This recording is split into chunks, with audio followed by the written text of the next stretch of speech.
1월 11일 새벽 만나를 시작하겠습니다. 이 새벽에 주시는 하나님 말씀은 빌립보서 1장 12절로 21절에 있는 말씀입니다. 빌립보서 1장 12절로 21절에 있는 말씀. 빌립보서 1장 12절로 21절에 있는 말씀입니다. 제가 봉독해 올리겠습니다. 형제들아, 내가 당한 일이 도리어 복음 전파의 진전이 될 줄을 너희가 알기를 원하노라.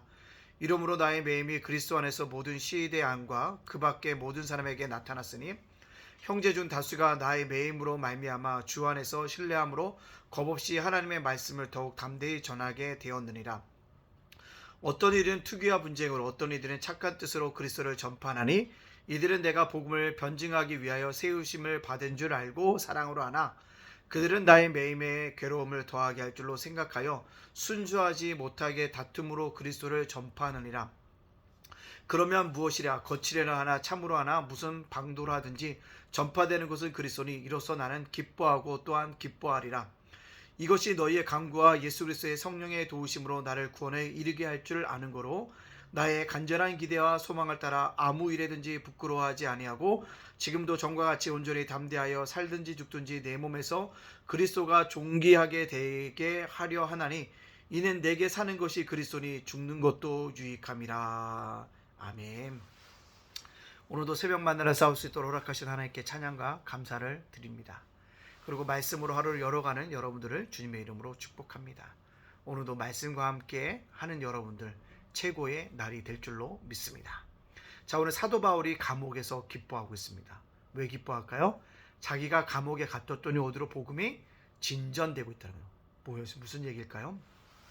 복음이 더욱더 전파되고 있다는 것이다. 겁없이 복음을 전파하는 사람도 있다는 거죠. 사도 바울도 감옥에 갇혔는데 나도 복음을 증거해야지라는 거죠. 담대하게 복음을 전파하는 사람들이 있게 되어진다는 거죠. 그 모습을 보면서 감옥에 있는 사도 바울은 기뻐하고 있다는 것입니다. 여러분들, 우리가 때때로 이 땅을 살아가는 고난 속에 있고 슬픔 속에 빠져들 수 있습니다. 그때 오늘 사도 바울이 복음 안에서 기뻐하는 것처럼 우리도 복음 안에서 기뻐하는 것을 찾을 수 있는 그런 믿음의 백성이 되어줘야 될 줄로 믿습니다. 또한요, 고난과 슬픔 중에 있을 때요, 감사할 게 무엇인가를 뒤돌아보며 생각할 수 있는 우리 모두가 되어지기 원합니다. 얼마나 감사합니까?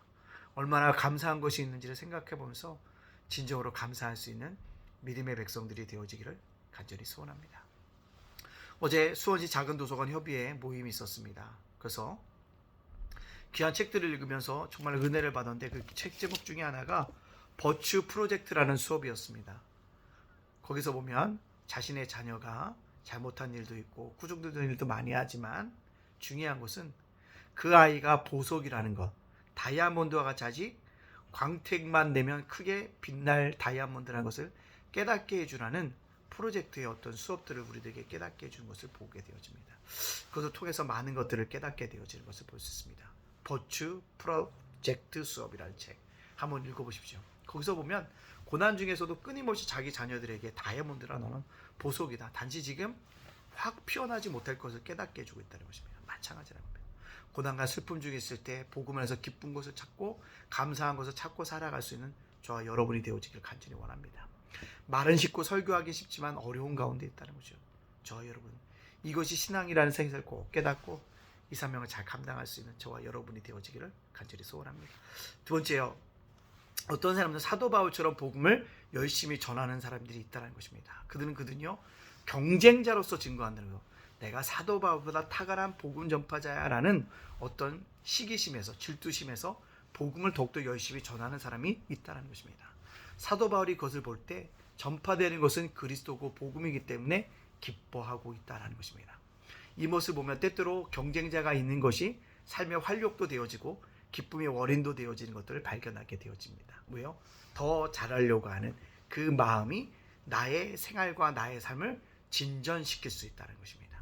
이것을 깨닫고 경쟁자만을 꺾어보는 것이 아니라 그를 통해서 영적인 도전과 영적인 큰 다시 한번 도전을 받을 수 있는 그런 믿음의 사람들로 우리가 살아가야 될 줄로 믿습니다.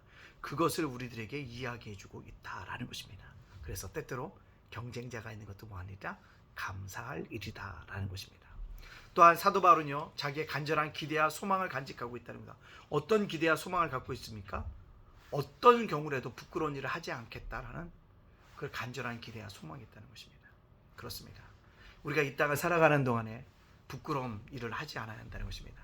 어느 날 은퇴한 총신대 교수님을 만났습니다. 그 교수님이 그래요. 내가 총신대 교수를 지냈는데 총신대에 나온 것이 내 이름으로 더럽히지 않도록 자기 삶을 날마다 뭐한다? 구별하려고 한다는 거예요. 자기가 나온 학교를 먹칠하는 일이 없도록 날마다 그렇게 살아간다고 고백하더라고요. 그 노 교수님의 그 고백을 들으면서 깜짝 놀랐다는 것입니다. 나가 끝났는데 내가 어떻게 살면 어때? 라고 생각하면 그게 아니라는 거죠. 내가 그 학교의 교수로서 나왔는데 오늘 좀 더 부끄러운 일들을 당하지 않도록, 부끄러운 일을 아니하도록 살려는 몸부림이 있는 것을 보면서 도전받더라는 거죠. 오늘 사도 바울이 그렇다죠. 간절한 기대와 소망이라는 것입니다. 또 어떤 간절한 기대와 소망이 있으면 자기를 통해서 그리스도가 존귀하게 되어지는 것, 높임을 받는 것, 그리스도가 영광을 받게 하는 것, 그 일들을 자기가 감당한다는 것입니다. 저와 여러분이 이 땅을 살아가는 동안에 그러한 일들을 감당할 수 있는 믿음의 백성들이 되어지기를 간절히 소원합니다. 마지막으로 간절한 기대와 소망이 있습니다. 뭘까요? 죽는 것도 유익하다는 것입니다. 죽는 것도. 왜요? 그토록 보고 싶은 예수님을 만날 수 있고 그토록 보고 싶었던 하나님과 함께 즐거워할 수 있기 때문에 자기는 죽는 것도 유익하다라고 말하는 그의 간절한 기대와 소망을 발견하게 되어집니다. 이것을 보면 그는 죽음까지도 어떤 손에 이겨낸 믿음의 사람이라는 사실들을 우리에게 보여주고 있습니다. 오늘도 우리가 그렇게 살아갈 수 있는 저와 여러분이 되어지기를 간절히 바랍니다. 자, 그렇다면 오늘 이것을 저에게 적용시켜 보면 어떨게요? 그래요. 어떤 순간에도 뭐하라? 기뻐하라라는 것입니다. 기뻐한다라는 것은요, 기쁨의 요인을 찾았다라는 것입니다. 어떤 순간에도 우리 기뻐하자고요. 제가 참 때때로 보면 제 마음도 누군가에 비교하면 상당히 작아집니다. 왜요? 큰 교회를 목회하는 친구들도 있고요. 후배 목사도 있습니다. 근데 나는 뭐하고 있나 이런 생각들을 하게 되어질 때가 있어요. 그럴 때 뭐합니까? 내 스스로가 낭망하게 되어지고 내 스스로가 작아지게 되어진다는 것입니다. 그러나요, 목회할 수 있다는 그 자체만으로 기뻐할 수 있는 그런 믿음의 사람이 되어야겠다라는 결단이 나옵니다. 그래서 어느 순간에도 기뻐해야겠다. 나에게 맡겨진 한 달란트의 양이라도 내가 최선을 다해서 돌봐야겠다라는 믿음의 고백들을 가지고 살아가게 되어집니다. 여러분들 어떠한 순간에도 기뻐할 수 있기를 바랍니다. 사도 바울은 감옥에서도 기뻐했고요. 경쟁자가 나타났음에도 기뻐했고요. 간절한 기대와 소망 가지면서도 기뻐했던 그의 모습을 보면서 어떠한 상황 속에서도 기뻐할 수 있고 감사할 수 있는 또 하나님께 영광 돌릴 수 있는 우리 모두의 삶이 되어지기를 주님의 이름으로 축복합니다. 아멘. 기도하겠습니다.